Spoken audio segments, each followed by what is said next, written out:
الحمد لله رب العالمين والصلاة والسلام على خاتم النبيين أما بعد فأعوذ بالله من الشيطان الرجيم بسم الله الرحمن الرحيم سبحان الذي أسرى بعبده ليلا من المسجد الحرام إلى المسجد الأقصى الذي باركنا حوله لنريه من آياتنا إنه هو السميع البصير صدق اللہ العظیم رب اشرح لی صدری ویسر لی امری واحلل عقدۃ من لسانی یفقہوا قولی. پڑھیے الصلاۃ والسلام علیک یا رسول اللہ وعلی آلک واصحابک یا حبیب اللہ. الصلاۃ والسلام علیک یا نبی اللہ وعلی آلک واصحابک یا نور اللہ. نبی پاک علیہ السلام نے فرمایا اہل محبت کا درود میں خود سنا کرتا ہوں. صلو علی الحبیب صلی اللہ علی محمد صلی اللہ علیہ وسلم. واقعہ معراج سورہ بنی اسرائیل کے شروع میں کچھ بیان ہوا. سورہ نجم والنجم اذا ہوا، اس کی کچھ آیات واقعہ معراج سے متعلق ہیں. معراج کے واقعے کے اندر ایک مکالمہ بھی ہوا، اور وہ مکالمہ اللہ نے ہماری نماز کے اندر باقی رکھا ہے. اور وہ مکالمہ تھا اللہ رب العالمین، نبی پاک صلی اللہ علیہ وسلم اور تیسرے جبریل امین علیہ السلام. تو یہ تین مقدس ہستیاں تھیں، ان کے کلمات جو کہ التحیات کی صورت کے اندر آج نماز میں باقی ہیں. چنانچہ حضرت علامہ اسماعیل حقی رحمۃ اللہ تعالی علیہ تفسیر روح البیان کے اندر نقل فرماتے ہیں کہ جب حضرت سیدنا جبریل امین علیہ السلام کے ساتھ اللہ کے حبیب صلی اللہ علیہ وسلم معراج پر تشریف لے گئے، جبریل امین علیہ السلام نے نبی پاک صلی اللہ علیہ وسلم فرماتے ہیں جبریل امین علیہ السلام نے میرے پیچھے سے عرض کی یا محمد ان اللہ یثنی علیک فاسمع واطع. عرض کی کہ یا رسول اللہ صلی اللہ علیہ وسلم، بے شک اللہ رب العالمین آپ کی ثنا یعنی آپ کی تعریف و توصیف بیان کرتا ہے، تو بے شک آپ اسے سنیے اور اس کی اطاعت کیجیے. تو نبی پاک صلی اللہ علیہ وسلم سے عرض کیا گیا کہ اللہ آپ کی تعریف و ثنا فرماتا ہے، تو آپ اسے سنیے اور اس کی اطاعت کیجیے اور اللہ پاک کے کلام سے نہ گھبرائیں. تو جب اللہ رب العالمین کا یہ کلام سنا تو نبی پاک صلی اللہ علیہ وسلم نے ارشاد فرمایا التحیات للہ والصلوات والطیبات. یہ کلمات نبی پاک صلی اللہ علیہ وسلم نے ادا فرمائے، اور اس کا مطلب یہ ہے کہ تمام تر قولی عبادتیں، مالی عبادتیں، بدنی عبادتیں، ساری کی ساری عبادتیں اللہ کے لیے ہیں. ساری کی ساری عبادتیں اللہ رب العالمین ہی کے لیے ہیں کہ وہی اس کا مستحق ہے. اور اس کے بعد پھر نبی پاک صلی اللہ علیہ وسلم نے جب یہ عرض کیا فقال اللہ تعالی، اللہ رب العالمین نے فرمایا السلام علیکہ ایہا النبی ورحمۃ اللہ وبرکاتہ. اللہ نے یہ جواب دیا، اور جب یہ سلامتی کی دعائیں اللہ کی طرف سے نبی پاک صلی اللہ علیہ وسلم پر آئیں تو اس سلام کے اندر اللہ کے حبیب علیہ السلام نے اپنی امت کو بھی شامل فرمایا. فعمم علیہ السلام، اس سلامتی کی دعا کو اللہ نے عام کر دیا. پھر حضور علیہ السلام نے یہ کلمات ادا فرمائے السلام علینا وعلی عباد اللہ الصالحین. یعنی یہ ساری سلامتی ہم پر بھی ہو اور اللہ کے نیک بندوں پر بھی ہو. یہ کلمات دوبارہ کے دوبارہ نبی پاک صلی اللہ علیہ وسلم نے ادا فرمائے. فقال جبریل، جب یہ ایک مکالمہ اللہ اور نبی پاک صلی اللہ علیہ وسلم کے درمیان ہو رہا تھا، سیدنا جبریل امین علیہ السلام اسے سن رہے تھے. یہ سننے کے بعد جبریل امین علیہ السلام نے کہا اشہد ان لا الہ الا اللہ واشہد ان محمدا عبدہ ورسولہ. اور یہی اتحیات ہے جو نماز کے اندر پڑھی جاتی ہیں۔ گویا کہ ہماری ہر نماز کے اندر واقعہ معراج کی یاد پائی جاتی ہے۔ نماز کے اذکار کو، نماز کے کلمات کو آپ پڑھیں اور اس کی ہسٹری کو اگر پڑھیں تو پتہ چلتا ہے کہ یہ اتحیات کے جو کلمات ہیں یہ واقعہ معراج کا ایک مکالمہ ہے جو 3 مقدس ہستیوں کے درمیان ہوا، خاص طور پر اللہ پاک اور اس کے بعد نبی پاک صلی اللہ علیہ وسلم اور پھر جبریل امین علیہ السلام نے جو آخری کلمات کہے، تو یہ اتحیات کے اندر اللہ رب العالمین نے اس کو باقی رکھا ہے۔ یہ کلمات، یہ مکالمہ اللہ کو اتنا پسند آیا کہ اتحیات کی صورت کے اندر اللہ رب العالمین اس کو باقی رکھتا ہے۔ اب اگر کوئی کہتا ہے کہ واقعہ معراج کے اندر یہ ہے وہ ہے یا اس پر کلیئر نہیں ہے تو پھر اس کی نماز کا کیا حکم ہوگا؟ اسے سوچنا چاہیے کہ ایک تو اصلاً نماز ہی معراج کا تحفہ ہے، اور اس کے بعد پھر اس کی جو ارکان ہیں، اس کے جو کلمات ہیں، وہ بھی اللہ رب العالمین نے معراج سے لنک رکھے ہیں، تعلق اس کا باقی رکھا ہے۔ تو اللہ رب العالمین ان کلمات کی برکتیں ہم سب کو عطا فرمائیں۔ بندہ نماز پڑھے نا، اتحیات پڑھ رہا ہو اور اتحیات پڑھتے ہوئے بندہ یہ کلمات کو یاد کرے اور اس کی ہسٹری کو یاد کر کے ادا کرے تو پھر نماز پڑھنے کا مزہ الگ آتا ہے، پھر نماز کے اندر خشوع و خضوع الگ نصیب ہوتا ہے، پھر نماز کے اندر سرور اور لطف جو ہے وہ الگ ملا کرتا ہے۔ اللہ پاک نبی پاک صلی اللہ علیہ وسلم کے وسیلے سے ہمیں نماز کی لذت عطا فرمائے۔ معراج کے واقعے کے اندر اللہ رب العالمین نے اپنے حبیب کو جنت کی سیر کروائی، اور حضور علیہ السلام نے جہنم کا مشاہدہ بھی فرمایا۔ قرآن میں اللہ نے فرمایا لِنُرِيَهُ مِنْ آیَاتِنَا، اس معراج کا مقصد یہ ہے کہ اللہ نے اپنے حبیب کو اپنی نشانیاں دکھانی تھی، اللہ نے اپنے حبیب کو اپنی آیتیں، اپنی نشانیاں دکھانی ہیں، تو اللہ رب العالمین نے فرمایا لِنُرِيَهُ مِنْ آیَاتِنَا، فرمایا کہ یہ معراج اس لیے کروائی گئی تاکہ اللہ اپنے حبیب کو اپنی آیتیں، اپنی نشانیاں دکھائے۔ نبی پاک صلی اللہ علیہ وسلم نے جب جنت کی سیر فرمائی اور جہنم کا مشاہدہ کیا تو بہت سارے عذابات کو جہنم کے اندر، جہنم کا مشاہدہ کرتے ہوئے بہت سارے عذابات کو دیکھا، اور اسی طرح جنت کی سیر فرمائی تو حضور علیہ السلام نے بڑی بڑی نعمتوں کو ملاحظہ فرمایا۔ چنانچہ اس کے بارے میں آتا ہے کہ نبی پاک صلی اللہ علیہ وسلم نے جہنم میں مردار کھانے والے لوگ دیکھے، جہنم میں کچھ ایسے لوگوں کو دیکھا جو کہ مردار کا گوشت کھا رہے تھے، مردار کھا رہے تھے۔ مرا ہوا جانور ہو اور ذبح شرعی کے ذریعے سے حلال نہ کیا جائے وہ مردار کہلاتا ہے، تو مردار جانور کا گوشت وہ لوگ کھا رہے تھے۔ اللہ اکبر، ایسا گوشت تھا کہ جس میں سے بدبو آ رہی تھی، جس کو دیکھنے کا دل نہ کرے، وہ لوگ اسے سزا کے طور پر کھا رہے تھے جہنم کے اندر۔ نبی پاک علیہ السلام کی بارگاہ میں جبریل امین علیہ السلام نے عرض کی کہ یا رسول اللہ، یہ وہ لوگ ہیں جو آپ کی امت میں لوگوں کا گوشت کھایا کرتے، یعنی غیبت کیا کرتے تھے، غیبت کیا کرتے تھے۔ ایسے لوگوں کو جہنم کے اندر سزا یہ ملی کہ وہ مردار کا گوشت کھاتے ہیں۔ قرآن میں اللہ نے فرمایا اَيُحِبُّ أَحَدُكُمْ أَن يَأْكُلَ لَحْمَ أَخِيهِ مَيْتًا فَكَرِهْتُمُوهُ، فرمایا غیبت کرنے والوں سے کہ کیا تم اس بات کو پسند کرتے ہو کہ اپنے مرے ہوئے مردار بھائی کا گوشت کھاؤ؟ فَكَرِهْتُمُوهُ، رب نے کہا تم اسے یقیناً اسے ناپسند کرو گے۔ غیبت کرنا ایسا ہے گویا کہ مردار کا گوشت کھانا۔ اب غیبت کہتے کسے ہیں؟ یاد رکھیں کہ کسی کے پیٹھ پیچھے اس کی برائی کو بیان کرنا غیبت کہلاتا ہے، کسی کے پیٹھ پیچھے اس کی برائی بیان کرنا یہ غیبت کہلاتا ہے۔ بعض کہتے ہیں کہ جب غیبت کے بارے میں ان کو منع کیا جائے نا تو کہتے ہیں کہ میں تو حقیقت ہی بیان کر رہا ہوں، میں تو سچ ہی بیان کر رہا ہوں، جھوٹ تو بول نہیں رہا۔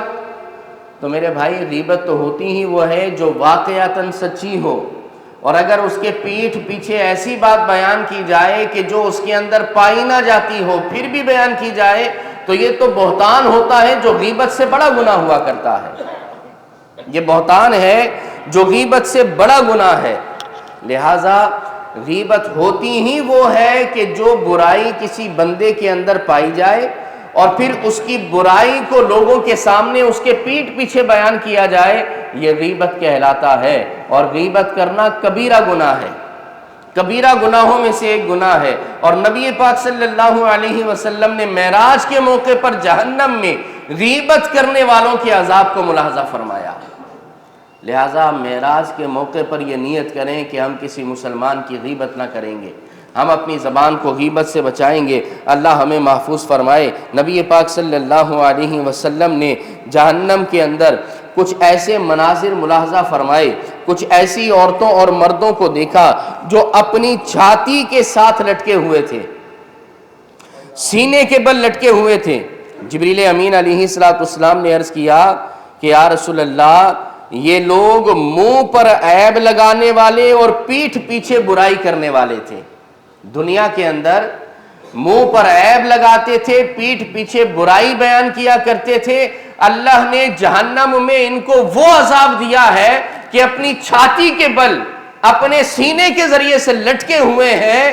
نیچے آپ تصور کریں کہ جہنم کی کڑکتی ہوئی گرم آگ ہے، اگر چھوٹ کر نیچے گرتے ہیں تو بھی عذاب ہے، مگر جیسے گوشت کو بھننے کے لیے آپ سلاخ کے اوپر لٹکا دیتے ہیں، نیچے آگ ہوتی ہے، اوپر گوشت جل رہا ہوتا ہے، بھن رہا ہوتا ہے، ایسا عذاب ان لوگوں کو دیا گیا کہ جو لوگوں کے منہ پر ان کے عیب لگاتے ہیں. آج لوگ کہتے ہیں کہ جی میں تو دل کا بڑا کھرا ہوں، میں تو منہ پہ ہی بول دیتا ہوں. آپ نے سنا ہوگا لوگ کہتے ہوں گے اگر کسی کو کہا جائے نا بھائی کچھ خیال کرو، کچھ مروت ہوتی ہے، کچھ محبت ہوتی ہے، تو کہتے ہیں جی میں اپنے دل میں نہیں رکھتا، میں تو منہ پر ہی بول دیتا ہوں جو بھی ہوتا ہے. تو یہ منہ پر بولنے والوں کے لیے حدیث کے اندر یہ بیان کیا گیا، یہ عذاب بیان کیا گیا جو حضور نے معراج کے موقع پر بھی دیکھا. کھرا اگر ہونا ہے، منہ پر ہی بولنا ہے تو اکیلے میں کھڑے بنے، 4 لوگوں کے درمیان اس کی عزت کا تیا پاچا کر دیتے ہیں، 4 لوگوں کے سامنے اس کی عزت کا جنازہ اتار دیتے ہیں، اور پھر کہتے ہیں کہ میں زبان کا کھرا ہوں. اس کھرے ہونے کا عذاب ملاحظہ کر لیں اس حدیث کے اندر، دیکھ لیں. تنقید برائے اصلاح ہونی چاہیے، تنقید برائے تنقید نہیں ہونی چاہیے. ٹھیک ہے انسان کے اندر غلطیاں، کوتاہیاں، کمیاں ہوتی ہیں، افضل اکمل تو کوئی بھی نہیں. بشر ہونے کا مطلب ہی یہ ہے، الانسان مرکب من الخطا والنسیان. انسان بنا کس سے ہے؟ یہ نسیان اور خطا کا پتلا ہے انسان، یہ تو ہمیں اسلام نے بتا دیا. تو غلطی تو کرے گا انسان، لیکن اگر کوئی غلطی کرے اور 4 لوگوں کے بیچ میں اس کی عزت اتار دیں اور پھر کہیں دیکھو جی میں تو زبان کا بڑا کھڑا ہوں، میں دل میں نہیں رکھتا، منہ پہ بول دیتا ہوں. ٹھیک ہے بھائی منہ پہ بولیں، اکیلے میں جا کے بولیں. اس کا مطلب یہ کہ تنقید برائے اصلاح ہو، تنقید برائے تنقید نہ ہو، یہ اسلام نے طریقہ بتایا. اور اگر پھر بھی کوئی کہتا ہے کہ نہیں جی میں تو 4 لوگوں کے بیچ کے اندر ہی کھڑا بنوں گا اور اس کے منہ پر میں بول دوں گا، کوئی خیال نہیں کروں گا، مروت محبت کچھ نہیں دیکھوں گا، تو پھر اس بندے کو یہ حدیث اپنے پیش نظر رکھنا چاہیے جو حضور علیہ السلام نے معراج کے موقع پر جہنم کے اندر ان کا عذاب جو ہے ملاحظہ فرمایا. اللہ ہمیں محفوظ فرمائے.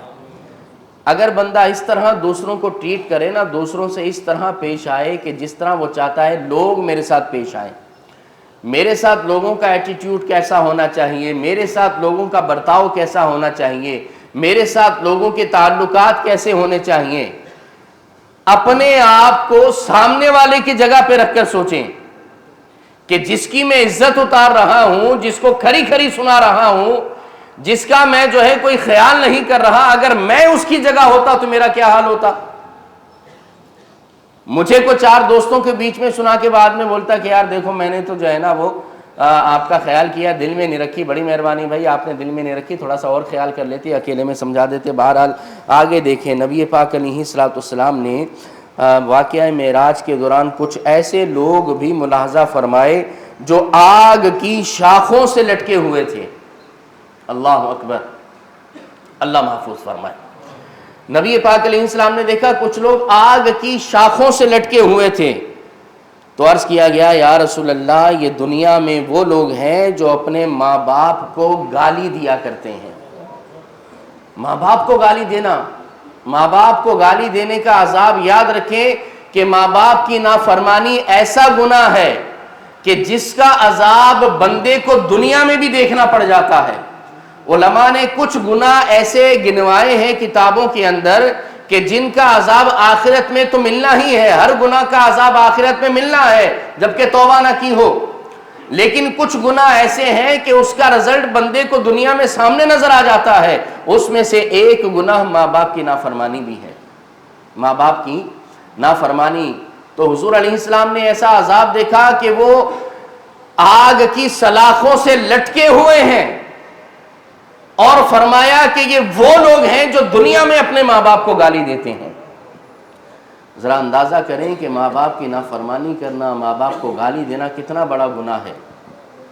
نبی پاک علیہ السلام کے دربار میں ایک مرتبہ ایک شخص نے عرض کی یا رسول اللہ بھلا کوئی اپنے باپ کو گالی بھی دیتا ہے؟ کیا کوئی اپنے ماں باپ کو بھی کبھی کوئی گالی دیتا ہے؟ حضور نے فرمایا کہ ہاں۔ پھر نبی پاک علیہ السلام نے حدیث میں فرمایا وہ گالی اس طرح دیتا ہے کہ یہ خود کسی اور کے ماں باپ کو گالی دیتا ہے اور وہ پھر اس کے ماں باپ کو گالی دیتا ہے۔ یعنی ماں باپ کو گالی دینا یہ ڈائریکٹ ہم اپنے ماں باپ کو گالی دیں یہ بھی اس کا مطلب ہے، لیکن ایک مطلب اس حدیث میں حضور نے یہ بھی بیان فرمایا کہ بندہ کسی کے ماں باپ کو گالی دے اور وہ پھر اس کے ماں باپ کو گالی دے تو یہ بھی ماں باپ کو گالی دینا کہلاتا ہے۔ ماں باپ کی عزت کریں، یاد رکھیں کہ ماں باپ کی جو قدر ہے نا، حقیقت میں تو ان کے دنیا میں جانے سے بات پتہ لگتی ہے۔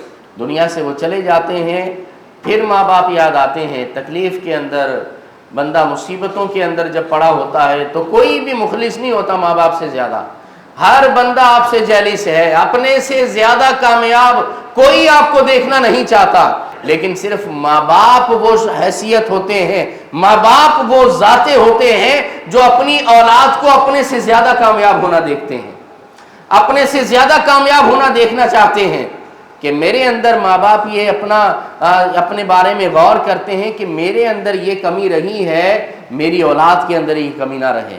آپ دیکھیں نا کہ آپ نے جب اسکولوں میں پڑھا تو مجھے یاد ہے اس دور میں یہ پرائیویٹ اسکولوں کا اتنا رواج نہیں تھا، سرکاری اسکولوں میں پڑھا۔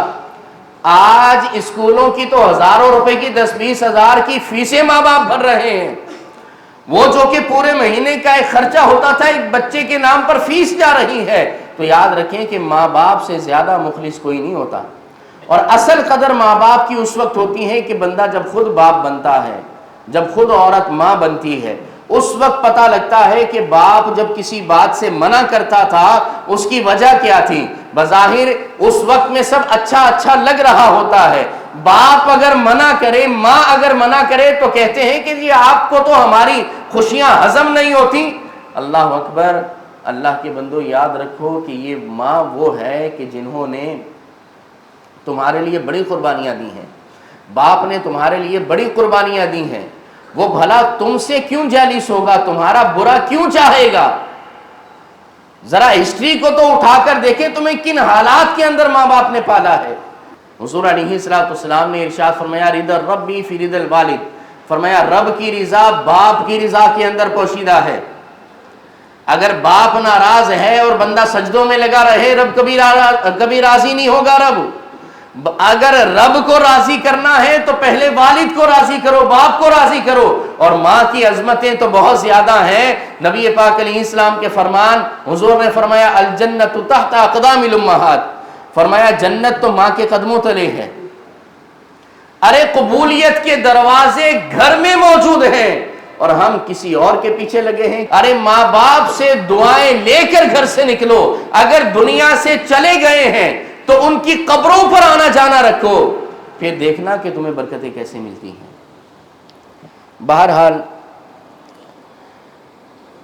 نبی پاک علیہ السلام نے کچھ ایسے لوگوں کو دیکھا کہ جن کے پیٹ مکانوں کی طرح بڑے بڑے تھے اور ان کے اندر سانپ گھوم رہے تھے جو باہر سے نظر بھی آ رہے تھے۔ مکانوں کی طرح بڑے بڑے پیٹ اور اندر سانپ چوہے کیڑے مکوڑے گھوم رہے ہیں اور باہر سے نظر بھی آ رہے ہیں۔ عرض کیا گیا یا رسول اللہ یہ سود کھانے والے لوگ ہیں، دنیا میں یہ سود کا لین دین کرتے ہیں، یہ دنیا میں سود کھایا کرتے تھے۔ تو سود سے اللہ رب العالمین نے فرمایا ہے یمحق اللہ الربا ویربی الصدقات، اللہ نے فرمایا کہ اللہ سود کو مٹا دیتا ہے اور صدقات کو بڑھا دیتا ہے۔ سود کروڑوں روپے بھی بندہ کما لے اس کے اندر برکت نہیں ہوتی، حلال کا پیسہ بندہ کم کما لے اللہ اس میں برکت ڈال دیتا ہے۔ بے برکت میرے آپ کے ہاتھ میں نہیں ہے، رب کریم کے دستے قدرت میں ہے۔ اللہ چاہے تو 1 روپے میں کروڑ جیسی برکت عطا فرما دے، وہ چاہے تو کروڑ روپے کے اندر 1 روپے جیسی برکت نہ ہو۔ یمحق اللہ الربا ویربی الصدقات، یہ عقیدہ رکھیں، یہ ذہن بنا کر رکھیں کہ برکت حلال کے اندر ہی ہے، برکت جائز کے اندر ہی ہے۔ حرام اگرچہ 4 پیسے ادھر ادھر سے ہم کما لیں گے لیکن وہ آئیں گے کہاں سے، جائیں گے کہاں سے، کوئی پتہ نہیں ہوگا۔ حلال پر ہی اپنا گزر بسر رکھیں۔ اللہ رب العالمین ہمیں عمل کی توفیق عطا فرمائے۔ تو سود کا یہ عذاب کہ ان کو جو ہے جہنم میں ڈالا جائے گا اور یہ کبیرہ گناہ ہے، ان کے پیٹوں کے اندر جو ہے کیڑے مکوڑے سانپ گھوم رہے ہوں گے۔ ایک اور نبی پاک صلی اللہ علیہ وسلم نے معراج کے دوران مشاہدہ کیا کہ کچھ ایسے لوگ بھی دیکھے جن کے ہونٹ اونٹ کے ہونٹوں کی طرح بڑے بڑے تھے۔ کیمل دیکھا، کیمل اس کے ہونٹ آپ نے دیکھے ہیں وہ کتنے بڑے بڑے ہوتے ہیں۔ کچھ لوگوں کو دیکھا کہ ان کے ہونٹ اونٹوں کی طرح بڑے بڑے تھے اور ان پر کچھ افراد مقرر تھے جو ان کے ہونٹ پکڑ کر آگ کے بڑے بڑے پتھر ان کے منہ کے اندر ڈال رہے تھے۔ اللہ اکبر کبیرہ۔ اگر کوئی جلتی ہوئی آگ میں سے ایک انگارہ نکالے، جلتا ہوا کوئلہ، وہ ہمارے ہاتھ پر رکھے تو کیا حال ہوگا؟ اور یہاں تو آگ بھی دنیاوی نہیں بلکہ جہنم کی آگ جو ہزاروں سال تپائی گئی ہے، وہ جہنم کی آگ بندے کے بڑے بڑے ہونٹوں کے منہ میں ڈالا جا رہا ہے۔ بتایا گیا یا رسول اللہ یہ ناحق یتیموں کا مال کھانے والے ہیں۔ اللہ اکبر کبیرہ۔ یتیم اگرچہ مظلوم ہوتا ہے، کسی کا کچھ بگاڑ نہیں سکتا، اس کے پاس طاقت بھی نہیں ہوتی، لیکن اس کے دل میں اللہ اکبر جب وہ دعا کرتا ہے، مظلوم جب دعا کرتا ہے عرش الہی کو ہلا دیتا ہے۔ روایات ایسی جو ہے نا موجود ہیں کہ جب مظلوم دعا کرے تو عرش الہی کانپ جاتا ہے۔ دنیاوی آدمی ہوتا ہے نا، اس پر کوئی ظلم کرے تو اپنے دنیا دار دوستوں کے پاس جاتا ہے، بڑے عہدے والوں کے پاس جاتا ہے۔ مظلوم کہاں جائے؟ اس کے پاس ایک ہی دروازہ رب کی رحمت کا ہوتا ہے، وہ اپنے رب کی رحمت کے دروازے کو کھٹکھٹاتا ہے۔ اور یاد رکھیں کہ اللہ بڑا غیور ہے، اللہ رب العالمین ایسے بندوں کو ایسا عذاب دے گا۔ تو اگر کسی یتیم کا مال کھایا ہے، دنیا میں آج وقت ہے اسے اس کا مال لوٹا دو۔ اگر کسی کا مال کھایا ہے، اگر کسی کا حق دبایا ہے، اسے دے دو، اللہ کریم محفوظ فرمائے۔ اسی طرح نبی پاک صلی اللہ علیہ وسلم نے کچھ جہنم کے اندر ایسے لوگ دیکھے جو چوپایوں یعنی بکری، بھینس، گائے وغیرہ جانوروں کی طرح چرتے ہوئے کانٹے دار جہنم کا تھوہڑ اور جہنم کے تپے ہوئے گرم پتھر کھا رہے تھے۔ جس طرح جانور چارہ کھاتے ہیں، چرتے ہیں، اسی طرح وہ جہنم کے پتھروں کو، آگ میں جلے ہوئے کوئلوں کو، پتھروں کو اور جہنم کے توہڑ کو کھا رہے ہیں۔ اللہ اکبر۔ ذرا تصور کریں نا کہ جہنم ایک تو خود عذاب کا مقام، اس کے اندر عذاب در عذاب ہو تو کیسے برداشت ہوگا؟ عرض کی گئی یا رسول اللہ یہ وہ لوگ ہیں جو اپنے مال کی زکوٰۃ نہیں دیا کرتے تھے۔ مال کی زکوٰۃ بعض لوگ تو دیتے نہیں، اور جو دیتے ہیں تو پوری نہیں دیتے، دل کو منا لیتے ہیں، آدھی ادھر ادھر دے دلا کر چلو دے تو دی۔ بھائی حساب کریں پورا، جتنی زکوٰۃ بنتی ہے وہ ساری کی ساری ادا کرنی ہے۔ لہٰذا یہ کچھ عذابات ہیں جو نبی پاک صلی اللہ علیہ وسلم نے معراج کے موقع پر جہنم کا مشاہدہ کیا تو حضور علیہ الصلوۃ والسلام کو اللہ نے یہ عذابات دکھائے۔ قرآن میں ہے نا لِنُرِيَهُ مِنْ آیَاتِنَا، ہم نے معراج اس لیے کروائی تاکہ اللہ اپنے حبیب کو اپنی نشانیاں دکھا دے، اپنی آیتوں کو دکھا دے، تو یہ حدیثوں کے اندر بیان کیا گیا۔ اب یہ جتنے عذاب بیان کیے گئے کس لیے؟ اس لیے کہ ہم ان سے بچیں، ان اعمال سے بچیں۔ صرف سن کر تھوڑا سر ہلا دینا یا اپنے آپ کے اندر ندامت پیدا کر لینا یہ بھی اچھی بات ہے، رب کی عطا ہے، لیکن اس کے بعد اپنی زندگی کو تھوڑا چینج کریں۔ اپنے اندر اگر کوئی برائی ان میں سے پائی جاتی ہے تو توبہ کریں اور رب کو راضی کریں، اور راز یاد رکھیں کہ رب راضی ہے تو سب راضی ہو جاتا ہے۔ ہمارا حال یہ ہے کہ ہم مخلوق کو راضی کرنے کی کوشش کرتے ہیں، لوگوں کو راضی کرنے کے بارے میں سوچتے ہیں۔ یاد رکھیں یہ دنیا ایسی ہے، ساری زندگی کسی کی نوکری کریں نا، ساری زندگی کسی کو خوش رکھیں، لیکن ایک کام اگر اس کے بارے میں ایسا ہو جائے تو وہ ساری کیا کرایا جو ہے نا برابر ہو جاتا ہے۔ رب کی شان یہ ہے کہ رب العالمین نہ بھولتا ہے نہ بھلاتا ہے، وہ نیکیوں کو یاد رکھتا ہے۔ اللہ پاک ہمیں عمل کی توفیق عطا فرمائے۔